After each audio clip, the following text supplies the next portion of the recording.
Dictation अभ्यास के लिए हमारे चैनल को सब्सक्राइब करें। चलिए शुरू करते हैं। प्रतिलेखन संख्या 84 मानक रेडी स्टार्ट।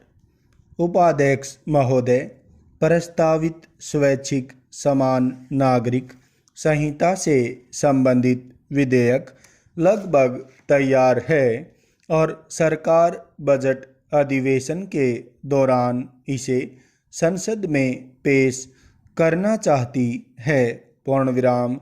जानकार सूत्रों के अनुसार मंत्रियों का एक दल इस विधेयक को अंतिम रूप दे रहा है।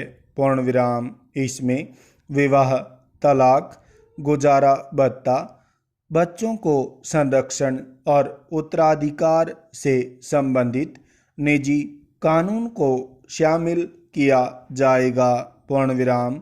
नागरिकों को स्वेच्छा से यह घोषणा करनी होगी कि वे अपने ऊपर स्वैच्छिक समाज नागरिक संहिता लागू किए जाने के लिए तैयार हैं। पूर्णविराम।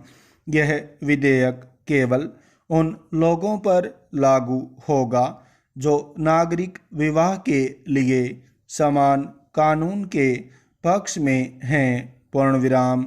विधेयक में विशेष विवाह कानून 1954 को रद्द किए जाने का प्रस्ताव है। पूर्णविराम। जिन लोगों का विवाह 1954 के इस कानून के तहत हुआ है, उत्तराधिकार के मामले में उन पर आज भी भारतीय उत्तराधिकार कानून 1925 लागू होता है। पूर्णविराम। प्रस्तावित विधेयक का दूसरा महत्वपूर्ण पहलू है गुजारा भत्ता।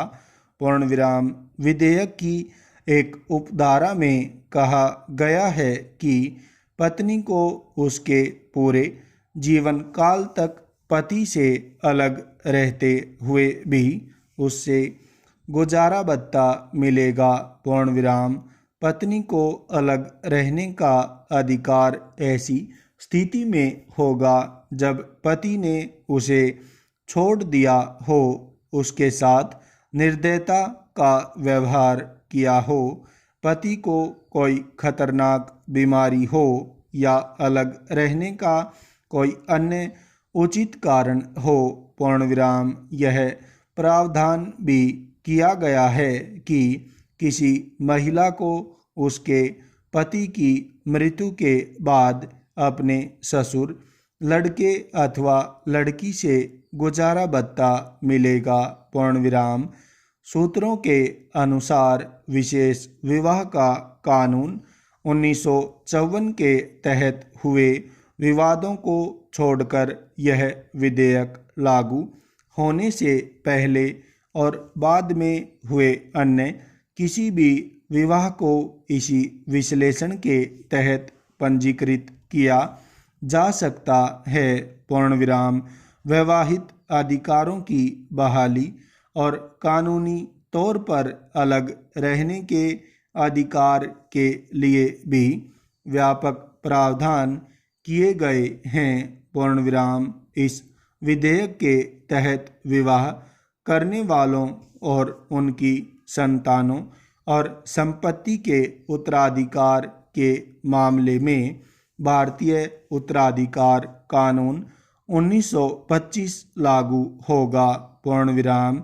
विधेयक में पत्नी के साथ साथ वैध या अवैध संतानों के लिए भी पत्नी को भत्ते का भुगतान करने का प्रावधान है। पूर्णविराम। बूढ़ों और अस्वस्थ माता पिताओं को भी गुजारा भत्ता दिया जाएगा। पूर्णविराम। गुजारा भत्ता की राशि निर्धारित करते समय कुछ बातों की और भी ध्यान रखा जाएगा। पूर्णविराम। गुजारा भत्तों का भुगतान करने वाले का आर्थिक और सामाजिक स्तर देखना पड़ेगा तथा वह गुजारा भत्ता लेने वाले के उचित दावे के अनुसार होना चाहिए। पूर्ण विराम। विधेयक के अनुसार लड़के या अविवाहित लड़की का अभिभावक पिता होगा और उसके बाद माँ होगी। पूर्ण विराम। लेकिन 12 साल से कम उम्र के बच्चों की अभिभावक सामान्यतः माँ होगी। पूर्ण विराम। लेकिन अदालत संपत्ति के मामले में अभिभावकों को ऐसा कोई काम करने की इजाज़त नहीं देगी जो उनके नाबालिग बच्चों के हित में नहीं होगा। पूर्ण विराम।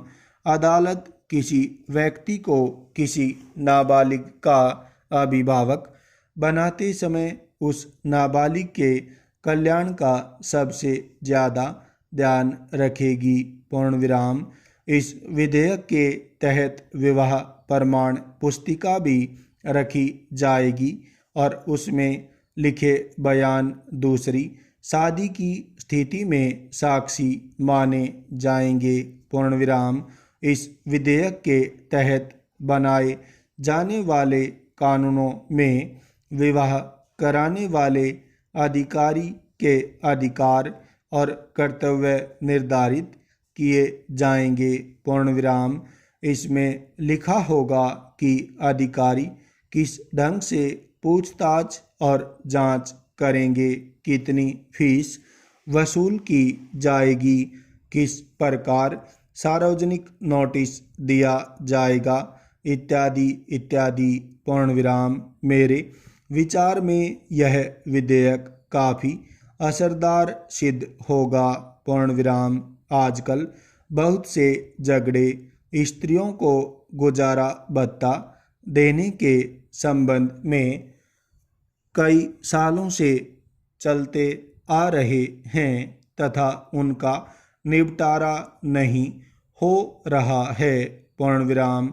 इस विधेयक के पास होने से तथा नागरिकों द्वारा इसे स्वेच्छा से स्वीकार करने पर तलाकशुदा अथवा पति से अलग रहने वाली महिलाओं को गुजारा भत्ता शीघ्र मिलेगा। पूर्ण विराम।